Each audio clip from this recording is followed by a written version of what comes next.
साई लीला एक आध्यात्मिक सहवास.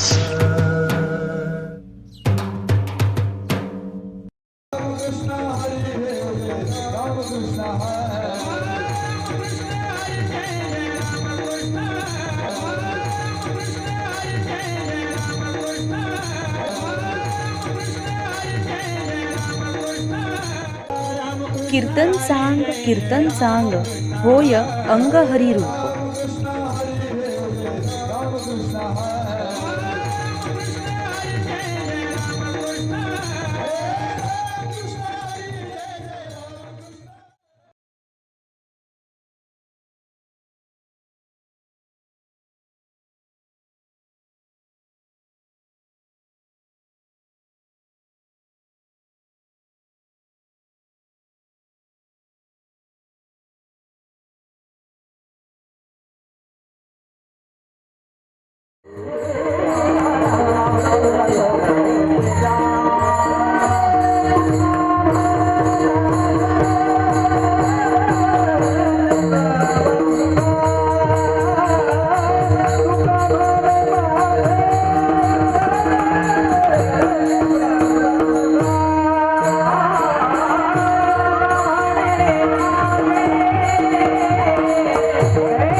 म्हणून विठ्ठल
भवसिंधू उतरे पार योगयाग तपे केले तयाने अमोपे सर्व साधनांचे सार भवसिंधू उतरे पार तुका म्हणे जपा मंत्र त्रिअक्षरी सोपा सर्व साधनांचे सार भवसिंधू उतरे पार विठ्ठल विठ्ठल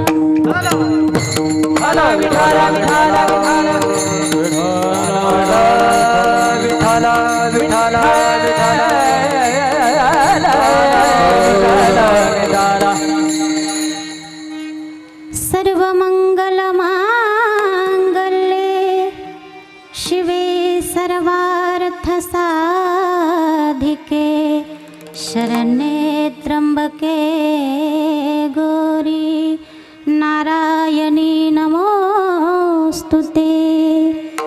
गुरुर्ब्रह्मा गुरुर्विष्णू गुरुर्देवो महेश्वरा गुरुर्साक्षात् परब्रह्म तस्मै श्री गुरवे नमः।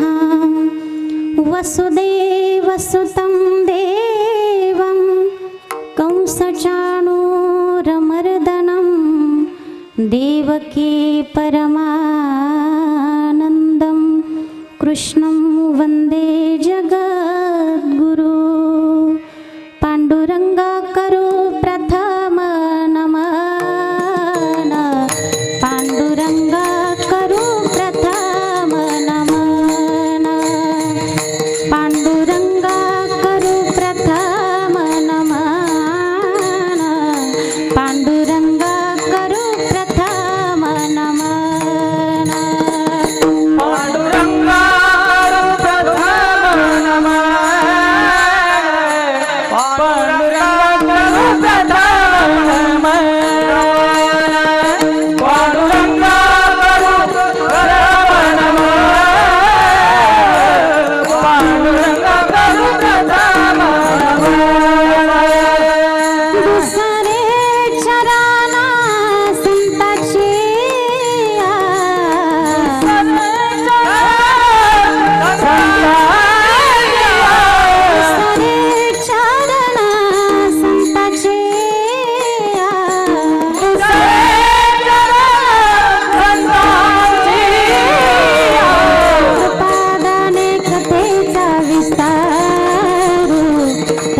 कृपादाने कथेचा विस्तारू, त्यांच्या कृपादाने कथेचा विस्तारू, त्यांच्या कृपादाने कथेचा विस्तारू, त्यांच्या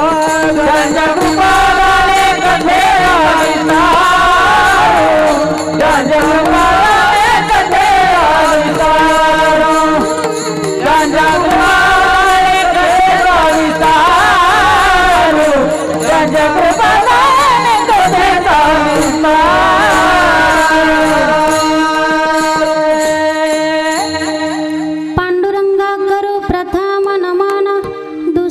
चरण संताचिया, त्यांच्या कृपादाने कथेचा विस्तारो।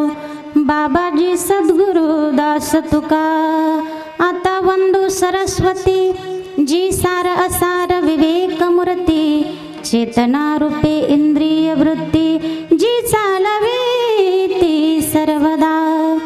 नमो ज्ञानेश्वरा नमो ज्ञानेश्वरा, निवृत्ती उदारा सोपान देवा, मुक्ताबाई नमो त्रिभुवन पावनी, आधत्रय जननी देवाचिये। नमो सद्गुरु तुकया ज्ञानदीपा, नमो सद्गुरु सच्चिदानंद रूपा, नमो सद्गुरु भक्त कल्याण मूर्ती, नमो सद्गुरु भास्करा पूर्ण कीर्ती। सेवे लागी सेवक झालो, सेवे लागी सेवक झालो, सेवे लागी सेवक झालो, सेवे लागी सेवक झालो, तुमच्या लागलो निज चरणा, तुमच्या लागलो निज चरणा, सो स्वामी तुकया देवा देवा, आह स्वामी तुकया देवा। तुमच्या लागलो निज चरणा, तुमच्या लागलो निज चरणा, अहो स्वामी तुकया देवा, अहो स्वामी तुकया देवा।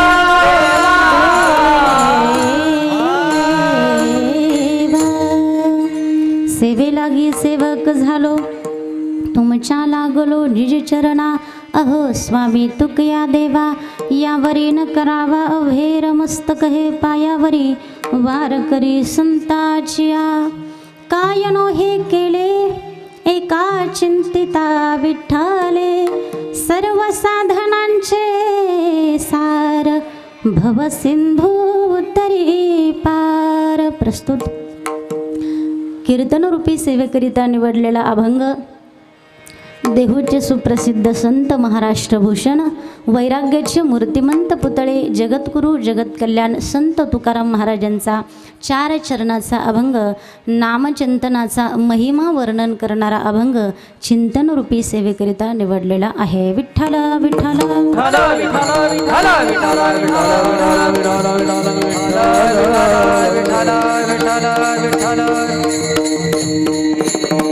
या अभंगामध्ये जगद्गुरू तुकाराम महाराज भगवान पंढरीश पांडुरंग परमात्म्याच्या नामचिंतनाचा महिमा वर्णन करतात. तुकोबाराय म्हणतात काय नो हे केले एका चिंतिता विठ्ठले.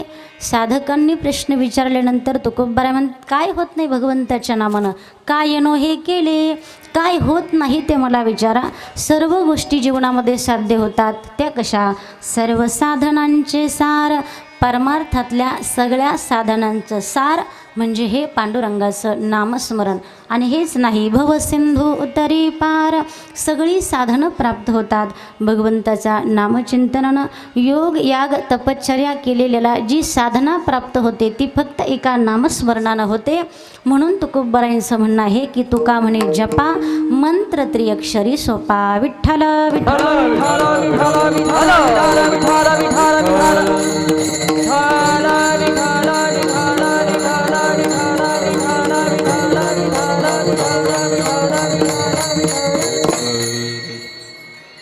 सेवेला सुरुवात करण्या अगोदर अल्पसहा परिहार देणं प्रत्येक वक्त्याचं आद्य इति कर्तव्य.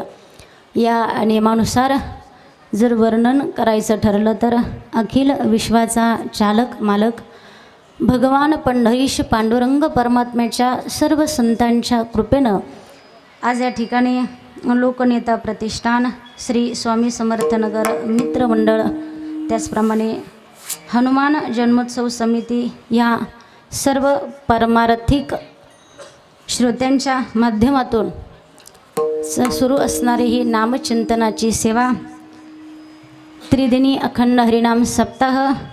आणि बोलायचं ठरलं तर जन्माला आल्याचं सार्थक सर्वच जण करून घेतात असं काही नाही.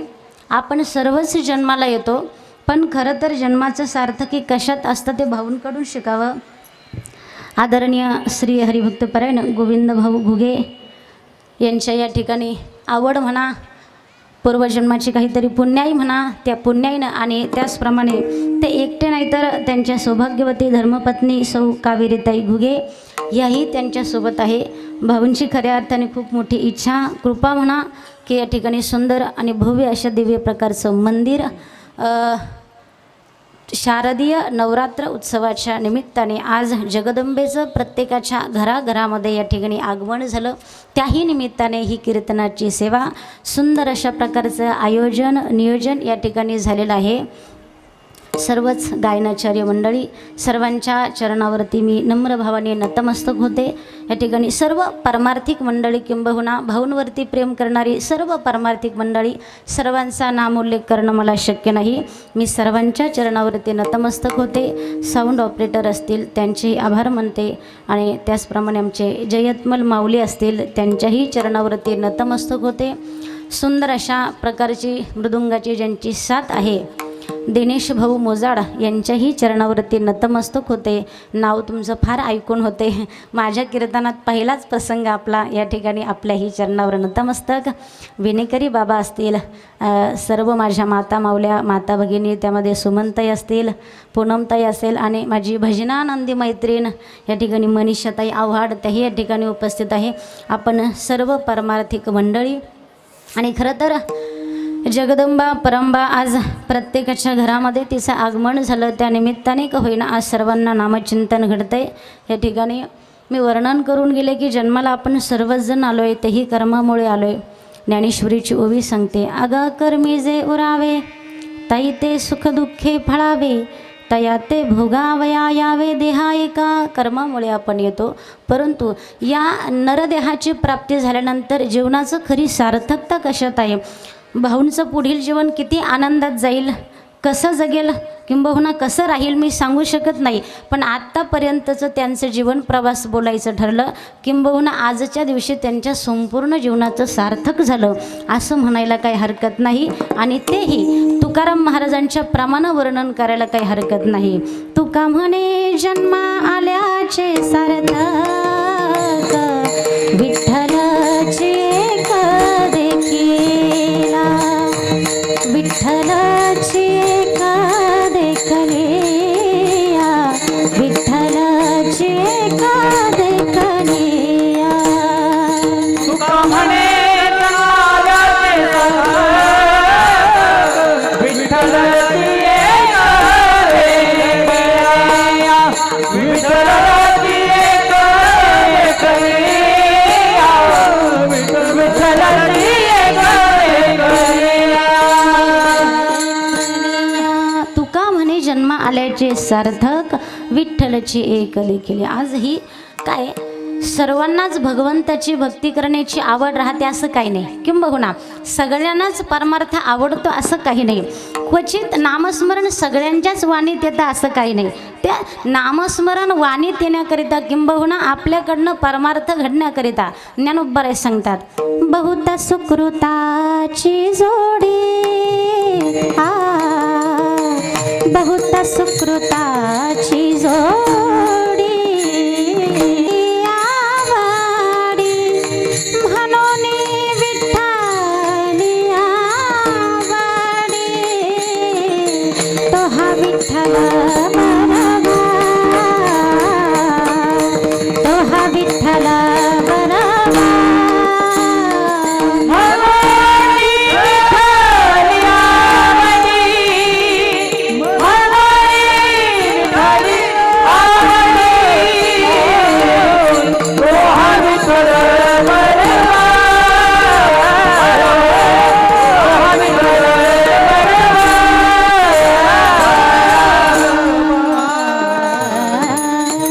बहुता सुकृताची जोडी म्हणून विठ्ठली आवडी.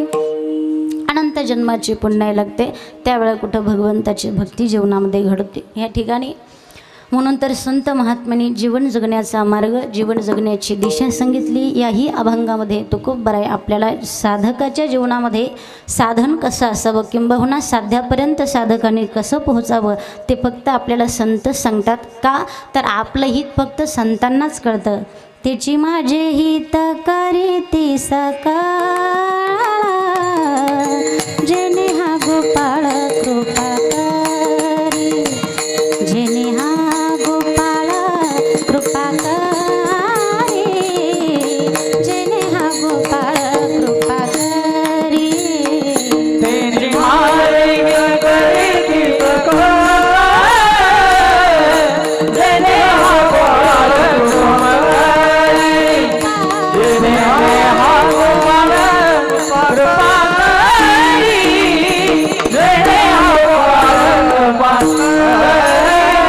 कृपा करी. संतांनाच आपलं हित कळतं. शोधून या आले संत हिताहित जगाचे, किंवा येथे उपकारासाठी आले घरच्या वैकुंठी. आपलं सुख कशात आहे किंबहुना आपल्याला सुखप्राप्ती कशानं होणार आहे. आपण विचार करत असेल संसारात सुख आहे, संसारात सुख मुळीच नाही. सुख पाहता जवा पाडे, दुःख पर्वता एवढे, सुख नाही कोठे आलिया संसारा वाया हाव भरी होऊ नका. पण आपल्याला काय वाटतं, संसारातलं सुख म्हणजे आपलं सुख, पण भगवंताचं नामस्मरण म्हणजेच आपलं सुख आहे. सुख म्हणजेच परमात्मा आहे, परमात्मा म्हणजेच सुख आहे. कसं आहे, जीवनामध्ये सुख म्हणजेच परमात्मा आणि परमात्मा म्हणजेच सुख आहे. दृष्टांतानं सांगेल मी. विठ्ठल विठ्ठल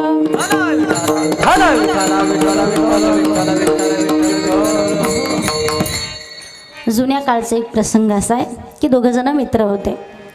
त्यामध्ये एका मित्राला 100 रुपयाची गरज पडली, म्हणून त्या मित्राकडे गेला. तो आपला काहीतरी कामात होता. मित्र मागण्यासाठी गेला. तो म्हटला, बाबा रे माझं काम चालू आहे, पण एक काम करते, पेटीत मी 100 रुपये ठेवले. पैसे काय ठेवले, तू तेवढे काय पाहिजे तेवढे तुला मोजून घेऊन जा, माझे पैसे आहेत. तो म्हणणारे मोजून दे ना बाबा तुझ्या हाताने, मला एवढे एवढे 60 रुपयाची गरज आहे तेवढे. ते म्हणे तू आपला जुना मित्र म्हणे, आपली फार जुनी मैत्री, तू काही फसवणार आहे का मला? त्या पेटीमध्ये पैसे आहे, तुला जेवढे पाहिजे तेवढे घेऊन जा. मित्र गेला, त्याच्या पेटीतनं 60 रुपये घेतले, खाली किती शिल्लक राहिले? 40. त्याच्या पेटीमध्ये किती होते? 100. 60 रुपये घेऊन गेला.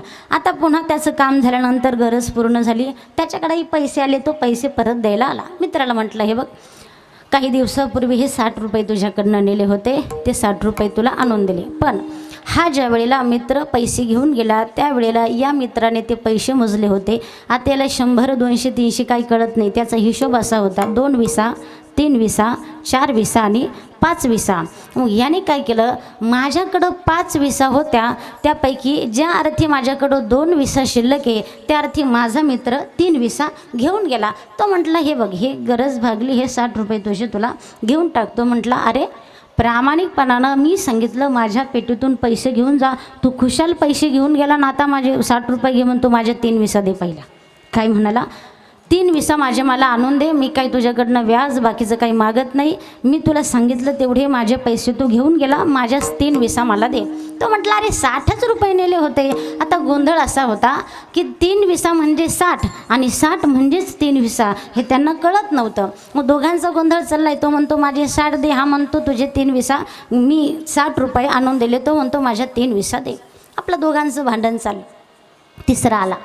तिसरा आल्यानंतर तो म्हटला काय झालं? हा म्हणे असं झालं, काही दिवसापूर्वी यानं माझ्याकडनं 3 विसा नेल्या होत्या आणि हा आता 60 रुपये घेऊन आला.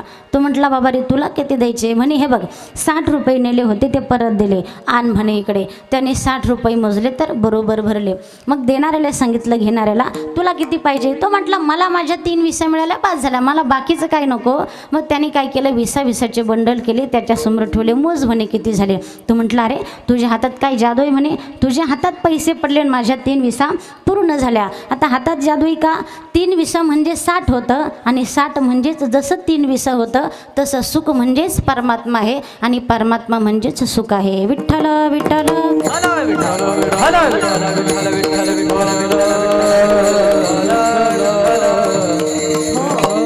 सर्व सुखाचे आगर तो हा उभा विटेवर, सर्व सुखाचे आगर जणी म्हणे शारंगधर, सर्व सुखाचे आगर म्हणे नरहरी सोनार, सर्व सुखाचे आगर बापर खुमा देवीवर. किंवा सुखरूप ऐसा दुजा कोण सांगा, माझ्या पांडुरंगा सारिखा तो, माझ्या पांडुरंगा सारिखा तो, माझ्या पांडुरंगा सारिखा तो. सुखरूपाईचा तुझा कोणी सांगा, माझ्या पांडुरंगा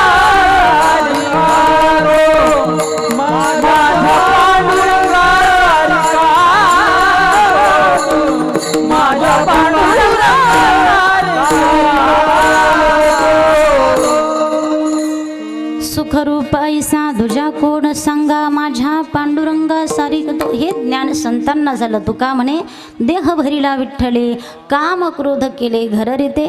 संतांनी भगवंताला आपलंसं केलं. किंबहुना संतांनी तुकाराम महाराजांच्या जीवनचरित्राचा जर विचार केला तर संपूर्ण जीवनामध्ये फक्त परमात्म्याचं नामचिंतन होतं, अखंड नामचिंतन चालू होतं. माझ्या मनाला गो छंद छंद, माझ्या मनाला गो छंद छंद,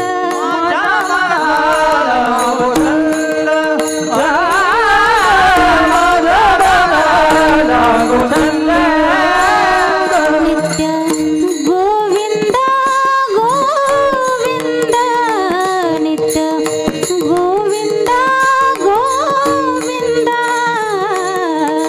माझ्या मना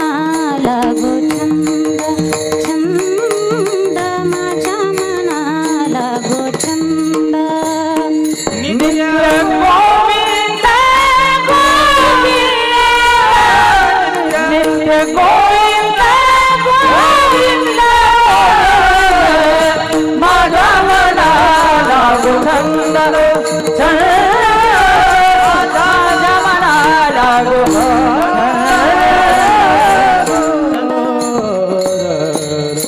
अगदी रोमारोमातून तुकोबारायांच्या नामस्मरण घडायचं एवढी साधना तुकाराम महाराजांच्या जीवनामध्ये घडली.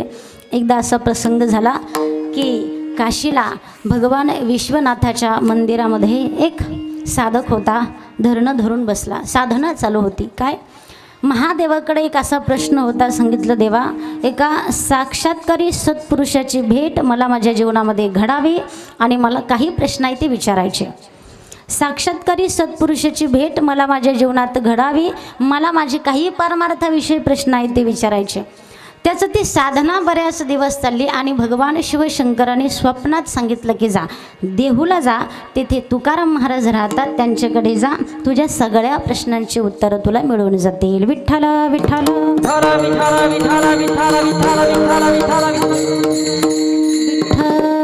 जा म्हणे देहूला. आता त्यावेळेचा प्रसंग असा होता की पायी चालायचं होतं. आपल्यासारख्या काही गाड्या नव्हत्या, लगेच बसलं गाडीत की आलं. आता काय मग पायी चालला. आता त्या साध्यापर्यंत त्याला साधकाला पोहोचायचं होतं म्हणून तो आला. सकाळी सकाळी देहू गावामध्ये घुसला. तर सकाळी सकाळी हा नेमका गावात चालला आणि बाकीचे बाहेर चालले होते, सगळे बहिर देशाला चालले. आणि त्याला सगळ्यांचं दर्शन घडलं. तो म्हटलं जाऊ द्या, तो आतमध्ये चालला आणि बाकीचे चालले. पण तिथं गलिच्छ जागा आहे अतिशय, तिथं सकाळी सकाळी सगळे जातात आणि तिथून याच्या कानापर्यंत विठ्ठलाचा नामजप आला.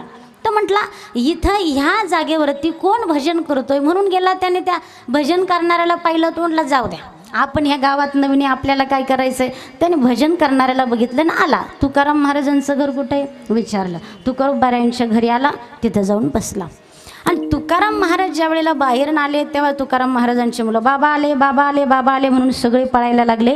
आणि यांनाही विचार केला की आपण ज्यांची आतुरतेनं वाट पाहतो हे तेच तुकाराम महाराज, म्हणून हा बघण्यासाठी गेला. आणि त्यांचा चेहरा पाहिला तर अरे देवा, जे विठ्ठलाचा नामजप तिथं करत होते, तिथं काही करण्याची जागा नाही, हे तिथं भजन करत होते, हेच ते तुकाराम महाराज. तो मनात म्हणला देवा, एवढ्या लांबून पायपीट करत आलो, एवढ्या लांबून पायी पायी आलो यांना बघण्यासाठी, आता हे काय माझ्या प्रश्नाची उत्तरं देणार मनात म्हटलं. तुकाराम महाराजांनी विचारलं कोण. अमुक अमुक आहे, काशीवरून आलो, भगवंताने मला साक्षात्कार दिला, तुम्हाला प्रश्न विचारायचे. बरं, तुम्ही फार दूरनं आलायत, आता थोडं जेवण करा, विश्रांती करा, नंतर तुमचे काय प्रश्न असतील त्याची सगळी उत्तरं मी देतो. त्याचं सगळं अंगस्नान वगैरे झालं, जेवण झालं आणि थोडी विश्रांतीला तो बसला. तुकाराम महाराजही झोपले आणि तोही झोपला. पण त्याला झोप लागेना. का? पांडुरंगा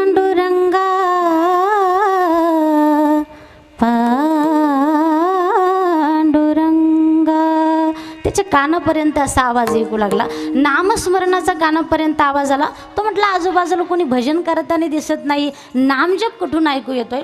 उठून पाहतं तो कोणी नाही. भास झाला म्हणे आपल्याला. ते पुन्हा झोपलं. पण पुन्हा त्याला असा भास झाला. पुन्हा उठलं. ते म्हटले भगवंताचं नामचिंतन माझ्या कानापर्यंत येते. उठून बसला. तुकाराम महाराजांच्या अगदी जवळ गेला आणि मग त्यांच्या लक्षात आलं की यांच्या रोमारोमातून भगवंताचं चिंतन घडतंय. झोपेत होते तुकाराम महाराज. गेला आणि चरणावरती नतमस्तक झाला. चुकलं म्हणे माझं, मी मनात काय वाईट विचार केला. अहो तुम्ही नामस्मरणाशिवाय राहू शकत नाही. विठ्ठल विठ्ठल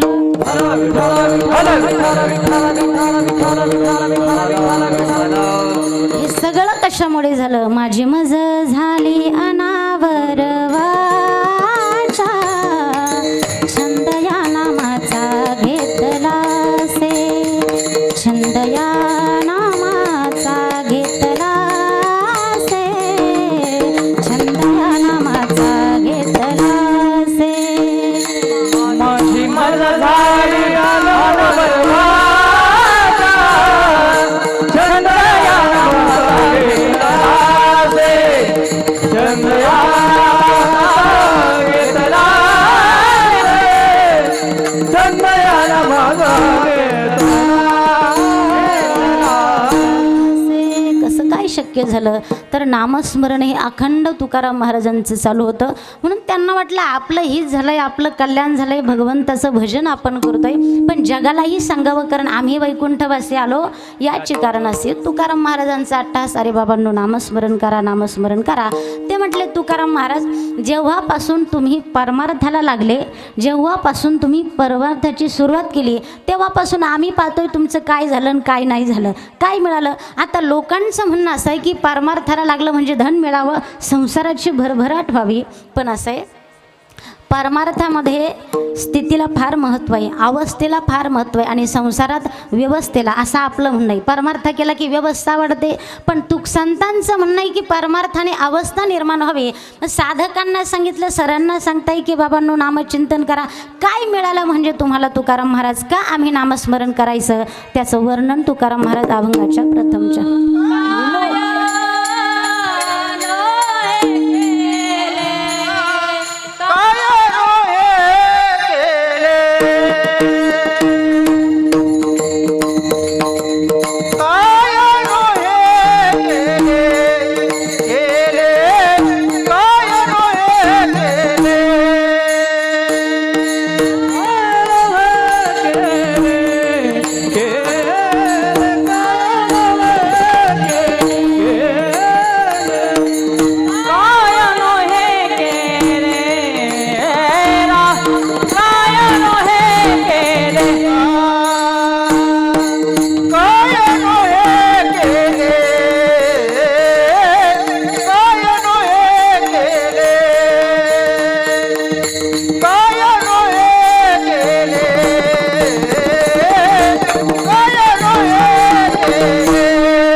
कशासाठी नामस्मरण करायचं, तू काय होतं त्या नामस्मरणानं. तुकाराम महाराज म्हणतात काय होत नाही ते विचारा.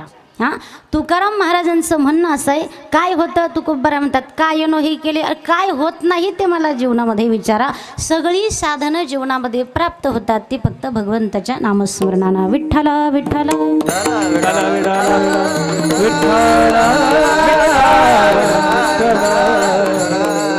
सगळे लाभ जीवनात प्राप्त होतात. अवघी होती लाभ एका या चिंतने, अवघी होती लाभ एका या चिंतने, अवघे होती लाभ एका या चिंतने, अवघे होती लाभ एका या चिंतने. नाम संकीर्तने गोविंदाचे, नाम संकीर्तने गोविंदाचे, अवघी होती लाभ एका या चिंतने, अवघी होती लाभ एका या चिंतने. नाम संकीर्तने गोविंदाचे, नाम संकीर्तने गोविंदाचे, अवघे होती लाभ एका या चिंतने, अवघे होती लाभ एका या चिंतने. अवघी होती लाभ एका या चिंतने, नाम संकीर्तने गोविंदाचे. काय होत नाही, सगळीच साधनं प्राप्त होतात. हरिभजनानं सगळी साधनं इहलोकातलीही फळं मिळतात, परलोकातलीही फळं मिळतात आणि परमात्म्याच्या स्वरूपाचीही प्राप्त होते. नामस्मरणानं इहलोकातली, परलोकातली आणि परमात्म्याच्या स्वरूपाची प्राप्ती होते. हरिभजन के 3 गुण, हर कोई लागत पाव, खाने को मिष्टान्न मिले, आखिर वैकुंठ को जाव.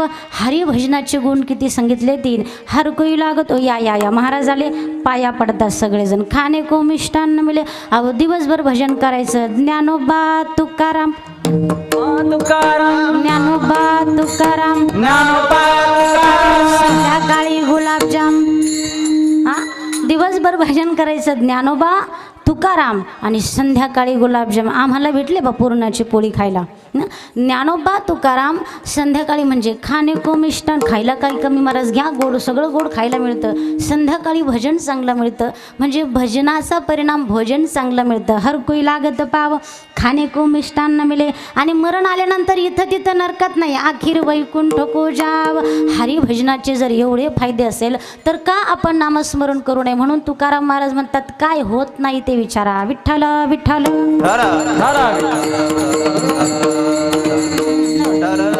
तुकाराम महाराजांच्या जीवनातला प्रसंग 14 टाळकरी होते. त्यातला एक टाळकरी असा कोंडोबा लोहार नावाचा टाळकरी होता. तो आपला पखवाज वाजवायचं काम करायचा. जिथं कीर्तन तिथं आमच्या दिनेश महाराजांसारखं जायचा.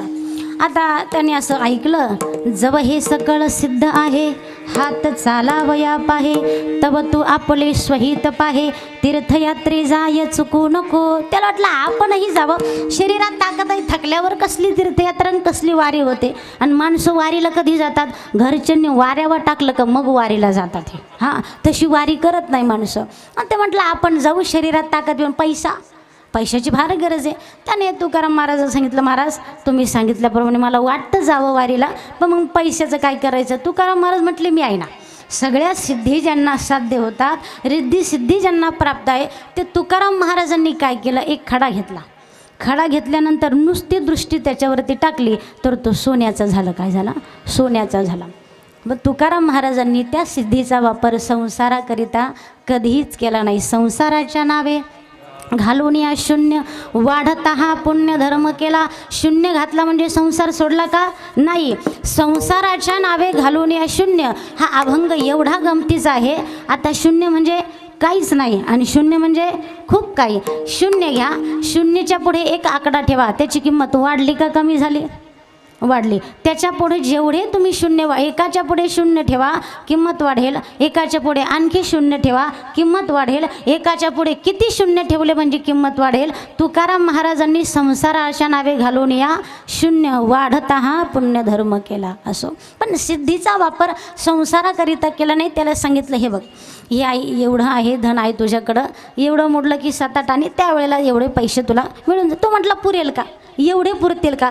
तुकाराम महाराज म्हटले एक काम करायचं, याचे 7 नाणे तुला मिळतील, त्याच्यातले 6 खर्चायचे, तो एक खिशात ठेवायचा, त्याच्याकडे परत बघितलं का ते सगळे दुप्पट होतील, पुन्हा त्याच्यातला एक ठेवायचा, असे वाढत जातील, तुला जेवढं फिरायचं तेवढं फिरून ये म्हणे. विठ्ठल विठ्ठल.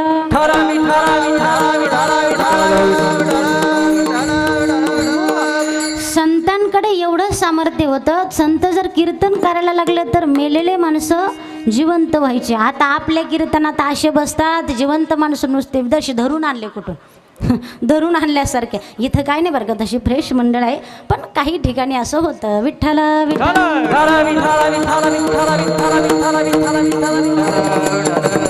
कैसा वासुदेव बोल, कैसा वासुदेव बोल,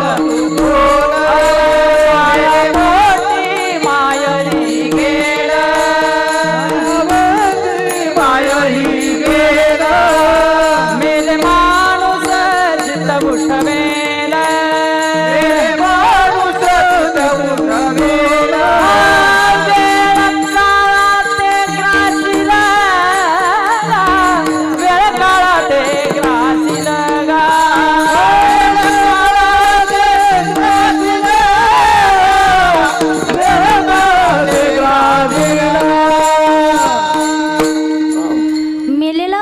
जिवंत संताचं सामर्थ्य. कैसा वासुदेव बोल तो बोल, बाळा पोटी मायरी घेल, मेले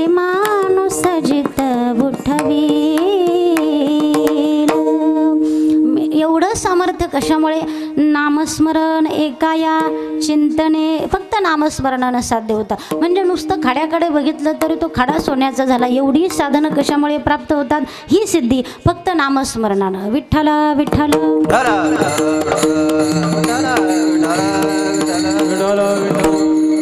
तो ब्राह्मण होता त्यावेळेला. त्या ब्राह्मणावरती 10,000 रुपये कर्ज झालं होतं.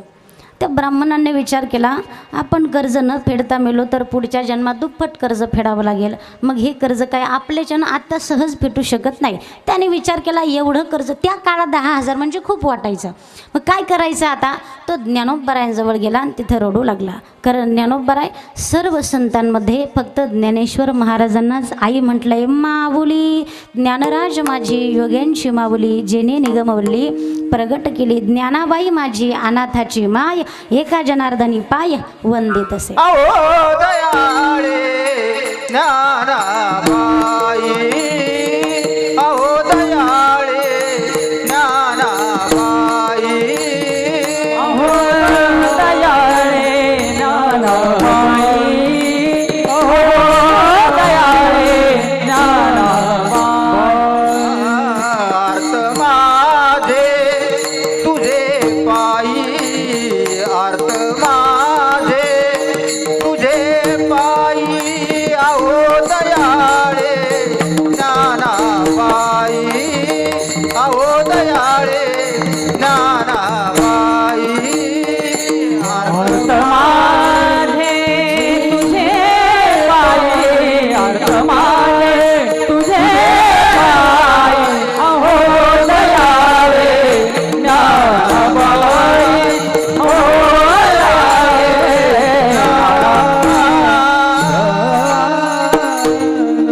अहो दयाळे ज्ञानाबाई, अर्थ माझे तुझे पायी. आईजवळ रडल्यानंतर सगळी जी काही संकट आहे ते दूर होतात किंवा सगळ्या प्रश्नांची उत्तरं मिळतात.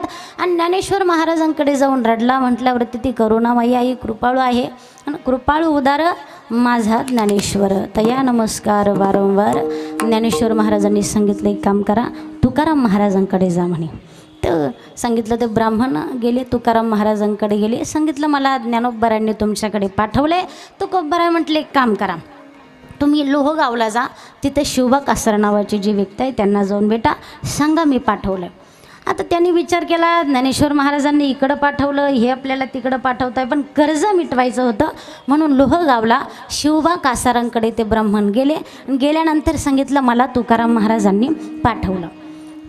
त्यांनी काय केलं, घरात गेले आणि आता शेतकऱ्यांना समजेल, त्या पास असतात, पास, ते नांगराच्या पास 3 पास घेऊन आला. लोखंडाच्या होत्या, फार जड होता. 3 घेऊन आले, त्या पासांत त्याच्या हातात दिल्या. आता ते ब्राह्मण होते, ज्ञान भरपूर होतं, सगळं होतं, पण एवढ्या जड पासा कशी काय उचलायच्या? आणि तो विचार करू लागला. ज्ञानेश्वर महाराजांकडे साकडं टाकलं, त्यांनी तुकाराम महाराजांकडे पाठवलं, तुकाराम महाराजांनी यांच्याकडे पाठवलं, आणि यांनी काय दिलं म्हणे, हे. पण आता जायचं गरजेचं आहे, आपलं कर्ज तर मिटलं पाहिजे. त्या पासा एवढ्या जड होत्या की त्याला 3 झेपेनं त्याने 2 टाकल्याने एकच घेतली आणि आला तुकाराम महाराजांकडे. तुकाराम महाराजांकडे आल्याबरोबर तुकाराम महाराजांनी नुसती दृष्टी टाकल्यानंतर ती पास काय झाली, सोन्याची झाली. सोन्याची ती सोन्याची पास झाली. आणि ते मनात विचार करायला लागलं, त्या दोन्ही आणल्या असत्या तर बरं झालं असतं. आता ते एकेमध्ये त्याचं कर्ज मिटत होतं. सांगायचं तात्पर्य भाग काय की नुसतं दगडाकडे कशा दृष्टीने जर सोनं होत असेल, दगडाचं किंवा लोखंडाचं सोनं होत असेल, एवढी साधनं ही सगळं कशामुळे झाली, काय नो हे केले, काय होणार नाही महाराज. सगळी सुख जीवनामध्ये नामचिंतनानं प्राप्त होतात. विठ्ठल विठ्ठल.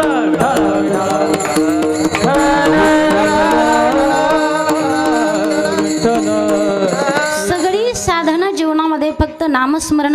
नामस्मरण म्हणजे नेमकं काय? काय नामस्मरणानं काय होत नाही ते विचारा. एका चिंतिता विठ्ठले, फक्त एक विठोबाचं नामस्मरण, एकच नामचिंतन आपल्या उद्धाराकरिता गरजेचं आहे. असा प्रसंग आहे. एके दिवशी बिरबल आणि बादशाह नगरीच्या बाहेर फिरायला गेले. त्या दिवशी बिरबलने काय केलं, बादशहाला एका माळ्याच्या बागेत फिरायला नेलं. माळ्याने एवढी सुंदर गुलाबाची, मोगऱ्याची, जास्वंद जेवढी असेल सगळी फुलं लावून ठेवलेली होती. आणि राजा त्या बागेत गेल्यानंतर त्या राजाला एवढा आनंद झाला, एवढं मन प्रसन्न झालं की राजाने विचार केला, अरे काय सुंदर सुगंध येतोय म्हणे. आणि मनात असा विचार केला, असा सुगंध रोज मला माझ्या नगरीत मिळायला हवा. काय विचार केला राजाने? मनात असा विचार केला की असा सुगंध रोज माझ्या नगरीत मला मिळायला हवा. व राजा घरी आला, रात्रभर विचार केला. सकाळी दरबारामध्ये बिरबल आला. आल्यानंतर बिरबलला सांगितलं, बिरबल एक काम करायचं. काय? माझा असा आदेश आहे, गावात जिथं जिथं रिकामी जागा असेल तिथं तिथं झाडं लावून टाकायची. बिरबल म्हटला, कशासाठी? ते म्हणे, अरे काल आपण ज्या माळ्याच्या बागेत गेलो तिथे एवढी सुंदर फुलं होती आणि एवढा सुंदर सुगंध फुलांचा येत होता, तसा सुगंध मला माझ्या नाकापर्यंत रोज यायला हवा. त्यासाठी गावभर आपल्याला झाडे लावायची. तर म्हटलं, गावभर झाडे कशी काय लावता येईल? आता मंदिराच्या समोर सप्ताहासाठी जागा ठेवली, तिथं झाडं लावून जमेल का? मग श्रोते कुठं बसणार आहे? शाळेच्या समोर मुलांसाठी जागा आहे, तिथं झाडं लावून जमेल का? जमणार नाही. स्मशानभूमीच्या जवळ जागा आहे, तिथं झाडं लावून, जिथं जिथं ज्या ज्या कामासाठी जागा राखीव आहे ती राखीव आहे, कसं काय झाडं लावून जमेल? राजा म्हटला, मी राजा आहे, तुला माझं ऐकायचं की नाही ऐकायचं? ते म्हटलं, महाराज तुम्ही सांगायचं आणि मी ऐकायचं, माझं काय? म्हणे ठीक आहे, पण कशासाठी? सुगंधासाठीच ना. ठीक आहे, मग एक काम करा. तो बिरबल घरी गेला आणि दुपारी दरबारात येताना एक अत्तराची बाटली बरोबर घेऊन आला. अत्तराची बाटली बरोबर घेऊन आला. राजाला सांगितलं, हात पुढे करा. राजाने हात पुढे केला आणि एक अत्तर असा थेंब टाकला. सांगितलं, सुगंध घ्या. कसं काय वाटतंय? तो म्हटला, वा बिरबल, काल माळ्याच्या बागेत गेल्यानंतर जो आनंद मला मिळाला तो इथं मिळाला. काय? काल माळ्याच्या बागेमध्ये गेल्यानंतर फुलांचा सुगंध घेऊन जो आनंद मला मिळाला, जो सुगंध मला मिळाला, तोच या अत्तराच्या थेंबानं मिळाला. मग बिरबल म्हटला, गावभर झाडं लावण्याची काय गरज आहे? ज्या ज्या वेळेला तुम्हाला सुगंध घेण्याची इच्छा होईल त्या त्या वेळेला एक अत्तराचा थेंब पुसा आणि सुगंध घ्या. माझा दृष्टांत संपला. आता सांगायचं तात्पर्य भाग एवढा आहे की माळ्याने लावलेल्या सगळ्या फुलांचा एकत्रीकरण केलेला सार म्हणजे एक अत्तराचा थेंब.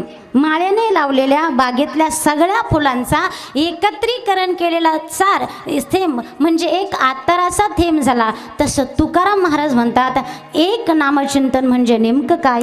अभंगाचं दुसरं. सर्व साधनांचे सार, सर्व साधनांचे सार, सर्व साधनांचे सार, सर्व साधनांचे सार, सर्व साधनांचे सार, सर्व साधनांचे सार, सर्व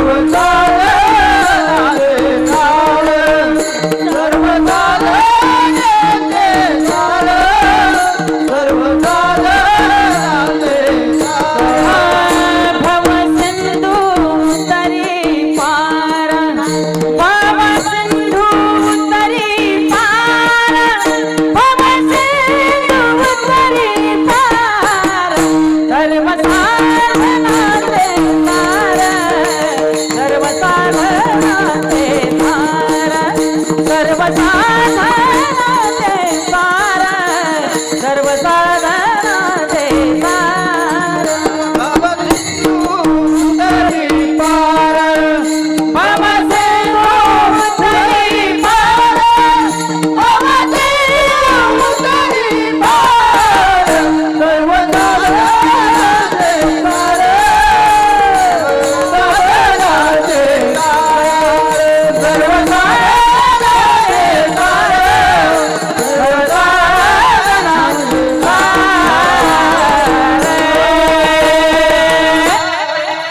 सर्व साधनांचे सार, भव सिंधू तरी पार. माळ्याने लावलेल्या बागेतल्या सगळ्या फुलांचा एकत्रीकरण केलेला सार म्हणजे जसा एक अत्तराचा थेंब आहे, तसं तुकाराम महाराजांचं म्हणणं आहे, हे विठोबाचं एक नामचिंतन. सर्व साधनांचे सार, भव सिंधू तरी पार. सर्व साधन म्हणजे काय? परमार्थामध्ये भगवंताच्या प्राप्तीची जेवढी साधनं सांगितलेली आहे त्या सगळ्या साधनांचं सार म्हणजे एक नामचिंतन. विठ्ठला विठ्ठला.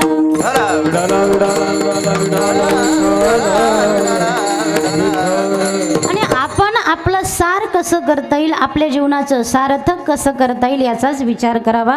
भगवंताने अर्जुनाला उपदेश करताना देखील वर्णन केले. देखे सारा सार विचारिता, भ्रांती ते पाही असारता, तरी सारते स्वभावता नित्य जाण. सारा सार विचारिता, सार आसाराचा विचार करताना सारच आपलं कल्याण करणार आहे, एवढं अर्जुना तू लक्षात ठेव. विठ्ठल विठ्ठल.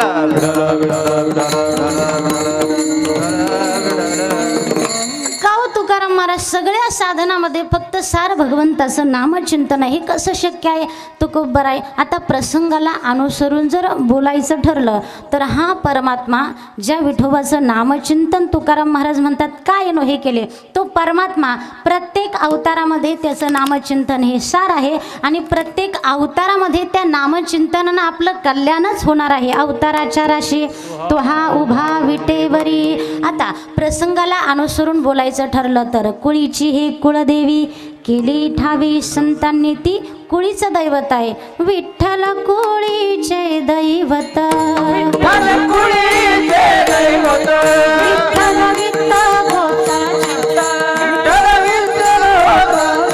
विठ्ठल पुण्य आणि पुरुषार्थ, विठ्ठल पुण्य आणि पुरुषार्थ. आवडे माता विठ्ठलाची, आवडे माता विठ्ठलाची, आवडे माता विठ्ठलाची, आवडे माता विठ्ठलाची, आवडे माता विठ्ठलाची, आवडे माता विठ्ठलाची. विठ्ठल कुळीचे दैवत, विठ्ठल कुळीचे दैवत, विठ्ठल कुळीचे दैवत, विठ्ठल कुळीचे दैवत. विठ्ठल विठ्ठ आणि गोट, विठ्ठल गोट आणि चित्त, विठ्ठल गोट आणि चित्त,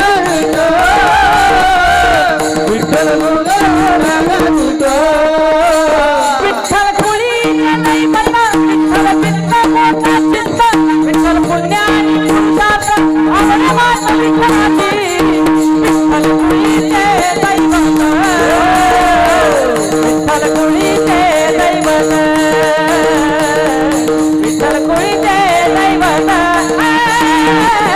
विठ्ठल कुळीचे दैवत,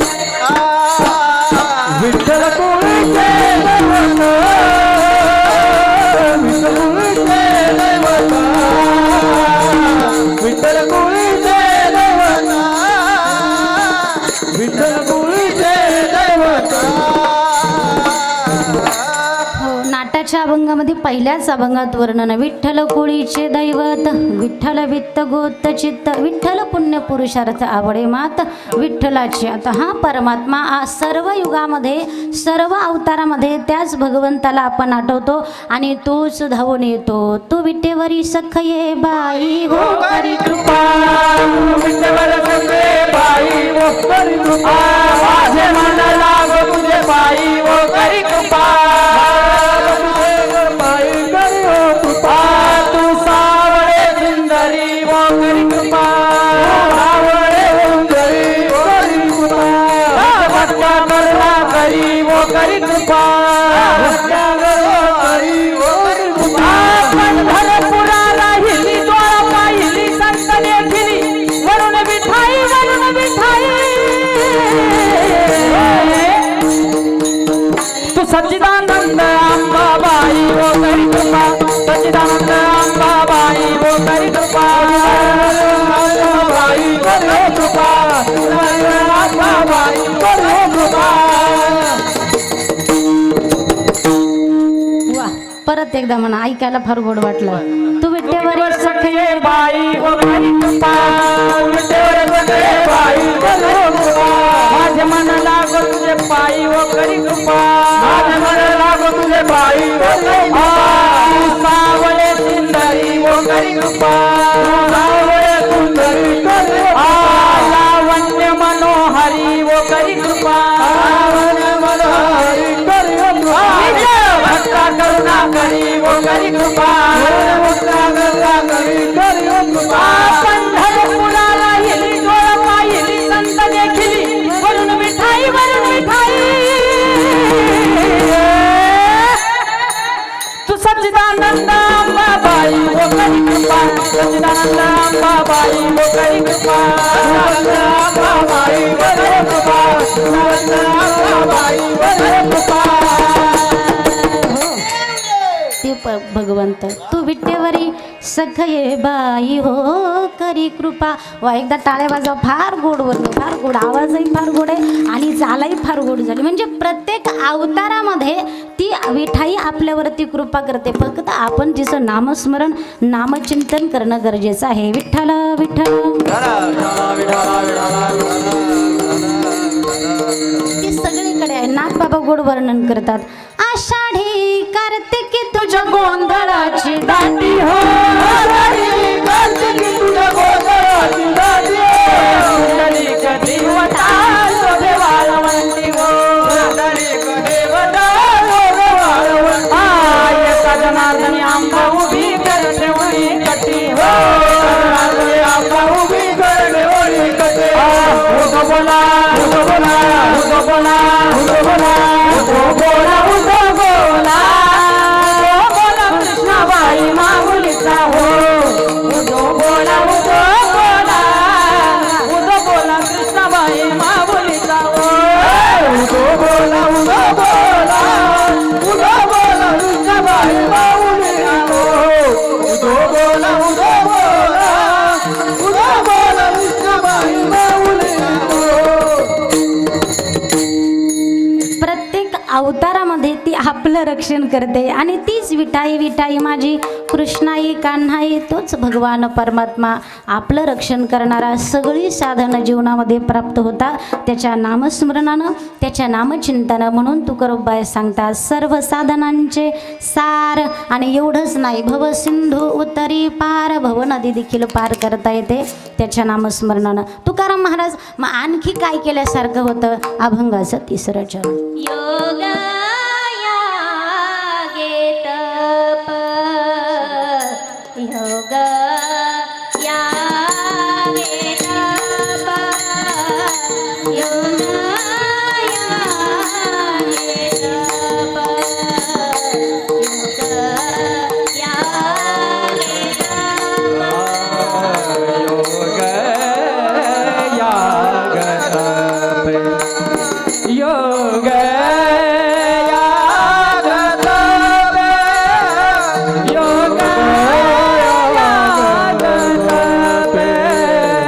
योग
तपे केली तयाने अमोपे. वारकरी संप्रदायाच्या नियमानुसार एक वेळ सर्वांनी पांडुरंगाचं प्रेमानं आवडीनं भजन करा. विठोबा रखुमाई,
काय होतं आणखी सांगा. तुकाराम महाराज म्हणतात योग याग तपे.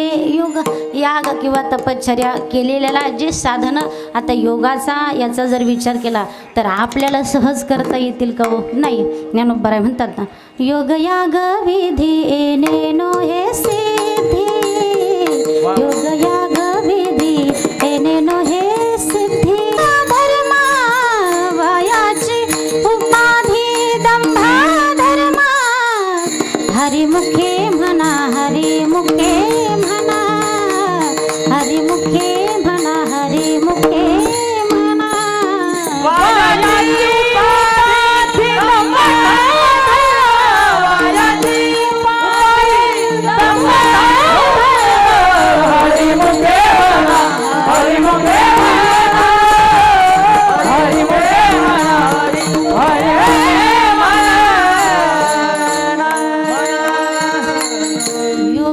विधी एनेनो हे सिद्धी बायाची. आपल्याला योग याग तपश्चर्यानं भगवंताची प्राप्ती किंवा सगळ्या सिद्धी प्राप्त होत नाही असं नाही, पण आपल्याला जमेल का? जमणारं नाही.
अनुष्ठान या गोष्टीनं साध्य होईल का? होईल. नाही असं नाही, पण जीवाला कठीण आहे म्हणून नामचिंतन हे सोपं साधन आहे. काय नाथ संप्रदायामध्ये ती योगी होते सगळे. संतांना ते सर्वांना त्या सिद्धी प्राप्त झालेल्या होत्या. नाथ संप्रदायामध्ये सर्व जे काही नवनाथ सांगितलेलं आहे त्यामध्ये त्यांच्या जीवनातला असा प्रसंग आहे की ज्यावेळेला ते श्रीराज्यातून मच्छिंद्रनाथ आणि गोरक्षनाथ महाराज श्रीराज्यातून बाहेर पडले आणि बाहेर पडल्यानंतर त्यांना तिथून निघताना सोन्याची वीट दिली होती. ती ते सोन्याचे वीट मच्छिंद्रनाथांनी आपल्या झोळीमध्ये ठेवलेले ना रस्त्याने जंगलातनं चालले. मच्छिंद्रनाथांच्या झोळीमध्ये वीट आहे आणि रस्त्याने चालता चालता ते मध्येच प्रश्न विचारायचे, गोरख यहाँ कोई डर है क्या? काय म्हणायचे, गोरख यहाँ कोई डर है क्या? गोरक्षनाथांनी विचार केला, आपण योगी काय साधू, आपल्याला कशाची भीती, इथं कसला आलाय डर? पण पुन्हा थोडं पुढतं म्हटलं, महाराज काय नाही स्वामी, इथं कशाचाच डर नाही, कशाचीच भीती नाही, आपल्याला कसली भीती आहे? पण पुढे गेल्यानंतर, गोरख यहाँ कोई डर आहे का? ते म्हटले, ज्या अर्थी सारखे प्रश्न विचारतात त्या अर्थी काहीतरी डर असला पाहिजे, मग काय नेमका डर आहे? थोडेसे पुढे गेले, डोंगर लागला, डोंगराचा परिसर, डोंगराचा भाग लागला आणि त्यांनी सांगितलं, मी जरा बाहेर जाऊन येतो, एवढी झोळी सांभाळ म्हणे. त्यांनी घेतली, त्यांनी विचार केला, गुरुदेव डर काय सांगत होते म्हणून झोळीत हात घातला ते सोन्याचे. हां, ते म्हटलं हा डर आहे काय आपल्यासाठी, मग या डराचं काय करायचं? ती सोन्याची वीट घेतली आणि दिली फेकून. पण आता त्यांनी जर विचारलं, त्यांना समजलं तर काय तांडव करतील सांगता येत नाही. त्यांनी तेवढ्याच वजनाचा दगड झोळीत टाकला, शंका येऊ नये म्हणून बिनधास्त झोळी आपले शांत, जसं काहीच कळत नाही. गोरख मच्छिंद्रनाथ आले, ती झोळी त्यांच्या स्वाधीन केली. आता त्यांना पहिल्यासारखी जड लागली म्हटल्यावर त्यांना काही विचार आलाच नाही, ते आपले पुढे चालले. ते पुन्हा प्रश्न विचारला, गोरख यहाँ कोई डर है क्या? ते म्हटले, महाराज डर तो पीछे रह गया. काय म्हणाले, डर तो पीछे रह गया. मग त्याला वाटलं हे असं का म्हटलं, डोळीत पाहिलं तर अरे देवा देवा देवा, दगड एवढा आकांत म्हटला, अरे सोन्याची होती, खुशाल फेकून दिली म्हणे, तुला काही कळतं का? आपल्याला कामाला आले असते. ते म्हटले, महाराज अहो आपण योगी साधू म्हणे, आपल्याला त्याची काय गरज आहे? ते म्हणे, मला होते ना म्हणे, तू साधू मी बी साधू म्हणे, काहीतरी खर्चायला काही कामं आले असते म्हणे. तुम्हाला धनच लागतं ना, वीटच लागते ना म्हणे. ती विभूती घेतली आणि ते समोर डोंगर होता, त्या डोंगरावरती जी टाकली, अख्खा डोंगर सोन्याचा झाला. आता तिथं काय जाऊ नका, नाही तर कीर्तन सोडून सगळे तिकडंच पळायचे. सगळा डोंगर सोन्याचा झाला. हे सामर्थ्य कशाने? योगानं, यागानं, तपश्चर्यानं. त्यांना योग याग तपश्चर्या करून जी सिद्धी, जे साधना जीवनात प्राप्त होतात. तुकाराम महाराज म्हणतात, एका चिंतिता विठ्ठले काय नो हे केले, योग याग तपे काय होणार नाही, सगळी साधन जीवनात प्राप्त होतात. विठ्ठल विठ्ठल.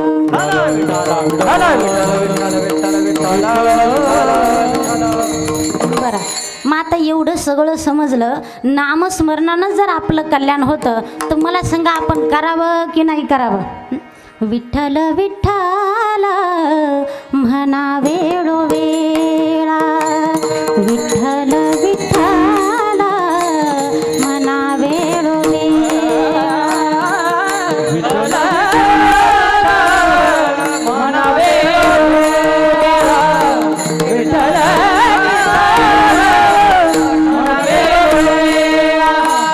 हा सुख सोहळा स्वर्गी नाही, हा सुख सोहळा स्वर्गी नाही, विठ्ठल विठ्ठल मना वेळोवेळा, विठ्ठल विठ्ठल मना वेळोवेळा.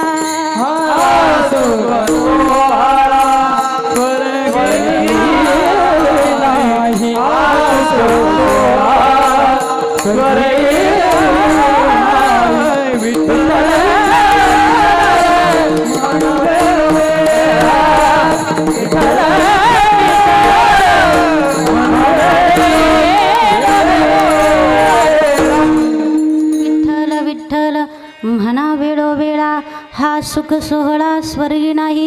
बरं, ते जप करण्यासाठी सगळा देहच भगवंताने दिला ना. दिले इंद्रिय हात पाय कान, डोळे मुख बोलाया वचन,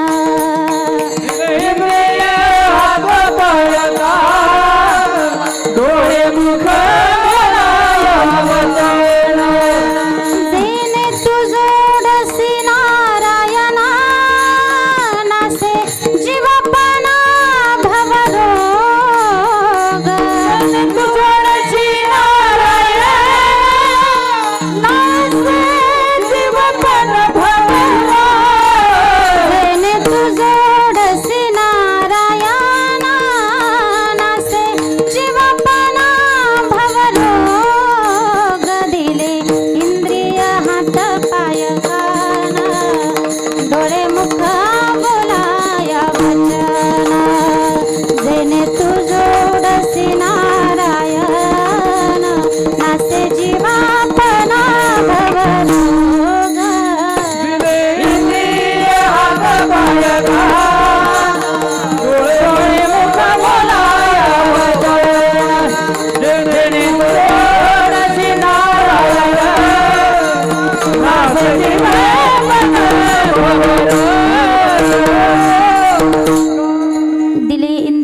हात पाय कान डोळे मुख बोलाया वचन जेणे तू जोडसी नारायण नासे जीवपण भवरोग सगळं शरीर भगवंत फक्त उच्चारण करायचं आहे आपल्याला. काय अवघडे.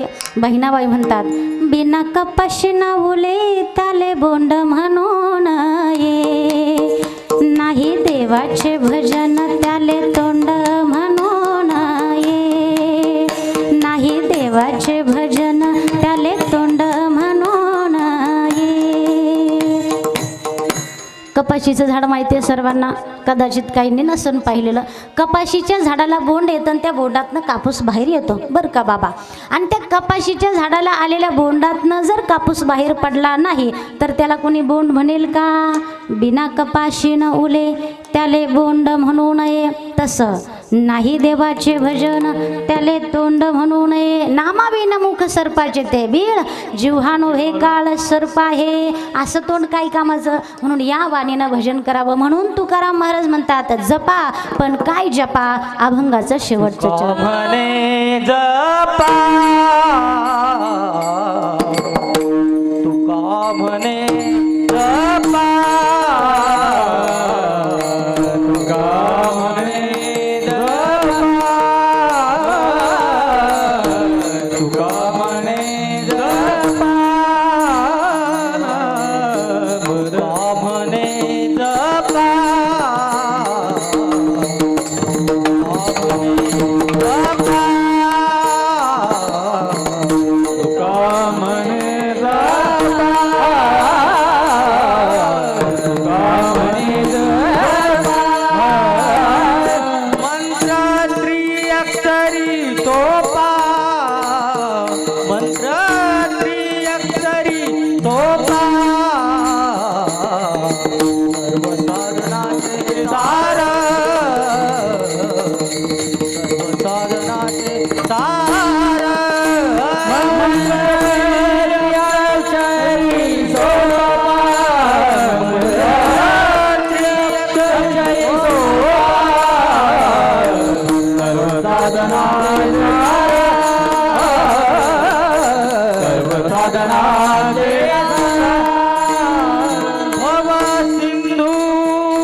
भव सिंधू उतरी पार भव सिंधू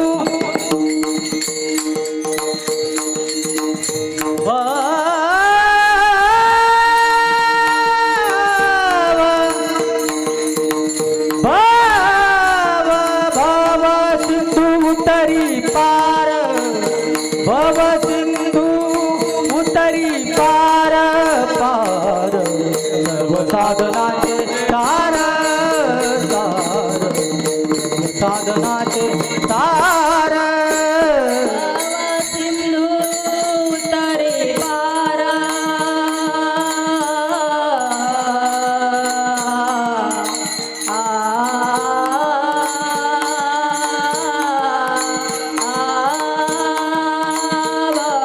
सिंधू उतरे पारा सिंधू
सोपा. तुकाराम महाराज म्हणतात जपा, पण काय जपा? मंत्र. हा मंत्र आहे त्रिअक्षरी. हा 3 अक्षरी मंत्र कोणता? तर विठ्ठल. हा 3 अक्षरी मंत्र आहे. सोपा आहे, सगळ्यांना जपता येईल. आणि जपण्यापेक्षा मी तर म्हणते जपूनच ठेवा. खिशात मोबाईल जपून ठेवतो, पैसे सांभाळून ठेवतो, मग नाम जपायला काय हरकत आहे? जपण्यासाठीच तर आपण आलोय ना, म्हणून नाम देखील जपून ठेवा, अत्यंत गरजेचे आहे. जपा का? जकारो जन्मविच्छेद. पकार हा पापनाशनम, जन्माचा विनाश करतं म्हणून ज, आणि पकार हा पापनाशनम, पापाचाही विनाश करतं म्हणून जपा. हा अत्यंत महत्त्वाचा आहे, सोपा आहे, काही अवघड नाही, म्हणून सगळ्यांनी जपा. सर्व साधनांचे सार, भवसिंधू उतरी पार. या ठिकाणी गोविंद भाऊंच्या प्रयत्नानं किंवा त्यांच्या सर्व परमार्थिकांच्या सहकार्यानं हा आनंदाचा योग या ठिकाणी जुळून आला. काय जीवनामध्ये समोरच्याला दुःख देणं सोपं असतं, पण आनंद देणं फार मोठं असतं. बडा होना अच्छा है, लेकिन अच्छा होना उससे भी बडा है. बडा होना अच्छा है, लेकिन अच्छा होना उससे भी बडा है. समोरच्याच्या रस्त्यात काटे टाकू नये, फुलं टाकण्याचा प्रयत्न करावा. मला वाटतं ते फुलं प्रत्येकाच्या जीवनात भाऊंच्या माध्यमातून मिळाले. 3.5 शक्तिपीठाची स्थापना, सर्व संतांच्या मूर्तीची स्थापना, उभारीला हात जगी जाणविली मात, देव बैसले सिंहासनी, आल्या याचकासी पुरे धनी. या ठिकाणी मूर्तीची प्राणप्रतिष्ठा, या ठिकाणी 3 दिवसाची ती पूजा आजपासून चालू झालेली आहे. सर्वांनी परमार्थाचा आनंद घ्या. ज्या वेळेला संसारात काय आहे, संसार किती करा काहीही बरोबर नेता येत नाही. परमार्थातलं काहीच वायाला जात नाही. आणि संसाराला धन लागतं, परमार्थाला फक्त मन लागतं. ते मन घेऊन फक्त इथपर्यंत या, सगळी साधनं जीवनामध्ये प्राप्त होईल. आणि सूचना अशी आलेली आहे की कीर्तन संपल्यानंतर 10 मिनटं कोणीही जागेवरून उठायचं नाही. म्हणजे पायाला मुंग्या आल्या तरी उठायचं नाही, 10 मिनटं तिथंच बसून राहायचं. कीर्तन आल्यानंतर चांगलं घेऊन जायचं, नामस्मरण करा, नामचिंतन करा आणि उद्धार करून घ्या. सर्व वारकरी मंडळी, गायनाचार्य मंडळी सर्वांच्या चरणावरती नतमस्तक. हार्मोनियम वादक, विनेकरी बाबा, मृदुंगाचार्य, माझ्या बाजूला उभ्या असणाऱ्या सर्व माझ्या माता भगिनी सर्वांच्या चरणावरती नतमस्तक होते. जाता जाता एवढं सांगेल की नामचिंतन करा आणि स्वतःचा उद्धार करून घ्या. झालेली सेवा भगवान पंढरीश पांडुरंग परमात्म्याच्या चरणी समर्पित करते आणि माझ्या वाणीला पूर्णविराम. ज्ञानेश्वर माऊली, ज्ञानराज माऊली, ज्ञानेश्वर माऊली, जय विठ्ठल. बोलिलेले कुडे वेडे वाकुडे होत, करा क्षमा राज महाराज तुम्ही नाही विचारिला अधिकार, करा क्षमा राज महाराज तुम्ही. तुका मरे दानेश्वरा राखा पाया पैकी, करा क्षमा राज महाराज. ज्ञानदेव तुकाराम, ज्ञानदेव तुकाराम, तुकाराम तुकाराम पुंडली.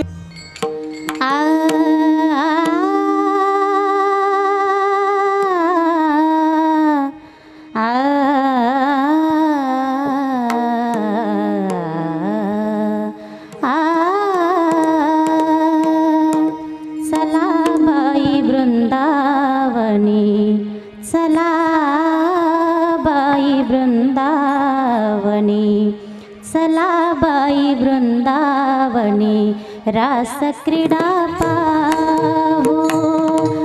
चला बाई वृंदावनी, रास क्रीडा पाहू. चला बाई वृंदावनी, रस क्रीडा पाहू. चला बाई वृंदावनी, रस क्रीडा पाहू. नंदाच्या बाळा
मंडळाच्या संत शक्तिधाम या सर्व मूर्ती प्राणप्रतिष्ठा सोहळ्याच्या निमित्ताने आज या ठिकाणी नाशिक जिल्ह्यातील एक वैभवशाली नाव यांच्या आवाजामध्ये साक्षात सरस्वती नांदते त्या आदरणीय आमच्या भगिनी रेखाताई काकड यांचं सुमधुर असं हरिकीर्तन आज या ठिकाणी पहिल्या दिवसाच्या निमित्ताने आपल्या सगळ्यांना श्रवण करायची संधी मिळाली. मी ताई आपलं प्रभाग क्रमांक 27 श्री स्वामी समर्थ नगर मित्रमंडळ लोकनेता प्रतिष्ठान श्री स्वामी समर्थ महिला भजनी मंडळ यांच्या वतीने आपले मनपूर्वक असे आभार व्यक्त करतो, आपल्याला धन्यवाद देतो. दुसरी सूचना अशी आहे की गेली 1-2 वर्षापासून आपण बघतोय कोरोना काळामध्ये या ज्या महामारीने आपल्या सगळ्यांचं जनजीवन असं विस्कळीत केलं आहे आणि त्याच अनुषंगाने गेली 1-1.5 वर्षापासून आपला 2020चा जानेवारीचा संतश्रेष्ठ भगवान बाबांच्या सप्त्यानंतर जवळपास 2 वर्षाच्या गॅपनंतर या ठिकाणी या व्यासपीठावरती ताईंच्या माध्यमातून या ठिकाणी कीर्तनाला पुन्हा सुरुवात झाली. मागच्या श्रावण महिन्यामध्ये आदरणीय अनिल महाराज तुपेंच्या माध्यमातून शिवकथा भागवत कथा जवळपास 16 दिवसाचा या ठिकाणी ज्ञानयज्ञ, त्यावेळेस आपल्या मंदिराचं कामही पूर्ण नव्हतं 1-1.5-2 महिन्यापूर्वी, आणि आपल्या सगळ्यांची स्वप्नपूर्ती आज या ठिकाणी या प्राणप्रतिष्ठा सोहळ्याच्या निमित्ताने होत आहे. खरं तर ताई आमच्या मंडळाचे कोरोना काळामध्ये अतिशय खंदे असे आमचे सहकारी आदरणीय आमचे कांबळे साहेब, पेंढारकर, आमचे अशोक वरकड, अतिशय दररोज आमच्यात बसणारे मौली 3 माणसं आमचे गेले आणि ज्यांचं ह्या मंदिर उभारणीमध्ये प्रचंड मोठं योगदान होतं. पेंढारकरांनी तर त्यांच्या मृत्यूच्या 8 दिवस आधी मूर्तीचे 5,000 रुपये आणून दिले आणि त्यांचा मृत्यू असा झाला की 4 दिवस आधी मला फोन केला की भाऊ मला बेड पाहिजे. म्हटलं कुणाला? तुम्ही तर आत्ता भेटले. माझ्या मित्राला पाहिजे. आणि नंतर तो मित्र ॲडमिट केला. मी म्हटलं का हो? तुम्ही म्हटले मला पाहिजे, मित्राला ॲडमिट केलं. ते म्हटले की भाऊ मी माझं नाव मुद्दाम सांगितलं, तुम्ही लगेच कराल. आणि झालं असं की 4थ्या दिवशी तेच वारले ज्या मित्राचं नाव त्यांनी पेंढारकरांनी मला सांगितलं. आमच्या कांबळे साहेब तसेच 24 तास मास्क, 1 मिनटंसुद्धा मास्क आमच्या तोंडाच्या खाली नाही आणि अतिशय प्रामाणिक सेवा. आमचे सहाने काका आणि कांबळे काका मंदिरं धुण्यापासून पुसण्यापासून इथलं काय असेल नसेल असे सगळेच आमचे सर्वच सहकारी हे सगळ्यांच्या माध्यमातून हे सगळं हे वैभव या ठिकाणी उभं राहिलं. बोर्डवरती जरी माझं आणि माझ्या पत्नीचं नाव असेल परंतु हे 2-4 हात काही करू शकत नाही. हे न दिसणारे हात, ह्या सगळ्या हातांच्या माध्यमातून हे सगळं इथं उभं राहिलं आहे. 4 दिवसापूर्वी दैनिकात बातमी द्यायची होती. आमचे शिंदेसाहेब सगळे बसलेले होते. ते बोलले भाऊ कोणाचंच नाव टाकू नका, लोकनेता प्रतिष्ठान स्वामी समर्थ नगर मित्रमंडळ एवढंच टाका. इथं 100 नाव आहे, 1 नाव राहिलं तरी गडबड होईल. म्हणून हे न दिसणारे हात हे सगळं आमचे महिला मंडळ असेल, आमचं सर्व लोकनेता प्रतिष्ठान असेल, स्वामी समर्थ नगर मित्रमंडळ असेल, ह्या सर्व परिसर, भाद्रपद सेक्टर असेल, या परिसराच्या माध्यमातून या सगळ्यांच्या मदतीतनं हे सगळं या ठिकाणी लोकनेता प्रतिष्ठान स्वामी समर्थ नगर मित्रमंडळाच्या प्रमुख सहकार्याने जवळपास नाशिक जिल्ह्यामधील पहिलं 3.5 शक्तिपीठ या ठिकाणी स्थापित होत आहे आणि सर्व जवळपास 15 ते 16 मूर्ती या ठिकाणी आपल्या नवीन नाशिक परिसरामध्ये तरी मला वाटतं असं काही एवढं छान आणि अतिशय सुंदर असं मंदिर कुठेही नसावं हे बघून अनेकांनी बांधावं अशी माझी इच्छा आहे. आपण सगळेजण या ठिकाणी उपस्थित झालात. आपल्या सगळ्यांना एक हात जोडून कळकळीची विनंती आहे की आपण थोडंसं अंतर बाळगून बसा, मास्क लावा, कारण परवानगी प्रशासनाकडं 5-25 लोकांची आहे. खुले कार्यक्रम चालू नाही, परंतु पुढेही आपल्याकडे मुहूर्त नाही आहे आणि म्हणून हा सगळा सोहळा आपल्याला या ठिकाणी करून घ्यावा लागला. तर आपल्या सगळ्यांची जबाबदारी आहे की आपल्यापासून एकमेकाला कुणालाही त्रास होता कामा नाही. त्यामुळे सगळ्या माझ्या महिला भगिनींना खास करून हात जोडून तुमच्या चरणाशी नतमस्तक होऊन विनंती करतो. आमचे पुरुष बांधव, ज्येष्ठ काका सगळे हे तरी बऱ्यापैकी मोकळे बसले, परंतु आपल्या महिलांची म्हणजे उद्यापासून एक विनंती करतो.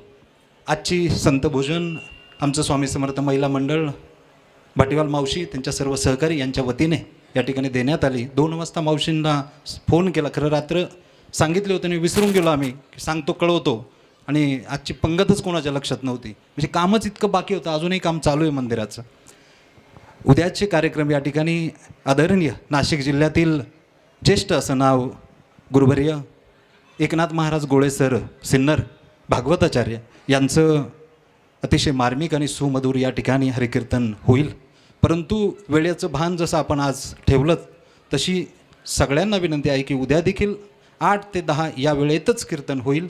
ठीक 5 वाजेला या ठिकाणी हरिपाठाचा कार्यक्रम होईल. आपल्या सगळ्या माता भगिनी, तरुण बांधव, ज्येष्ठ सगळ्यांनी याची काळजी घ्यावी. ताईसाहेब, आपण या ठिकाणी आमच्या विनंतीला मान देऊन आलात. आपल्या चरणाशी नतमस्तक होतो. आमच्या सर्वांच्या वतीने आपले मनपूर्वक असे आभार व्यक्त करतो. आपले आवडते साई लीला टीव्ही एक आध्यात्मिक सहवास हे एक फ्री चॅनल आहे. आपल्या येथे केबल टीव्हीवर जर साई लीला टीव्ही एक आध्यात्मिक सहवास हे चॅनल दिसत नसेल तर आजच आपल्या केबल ऑपरेटरशी संपर्क करा.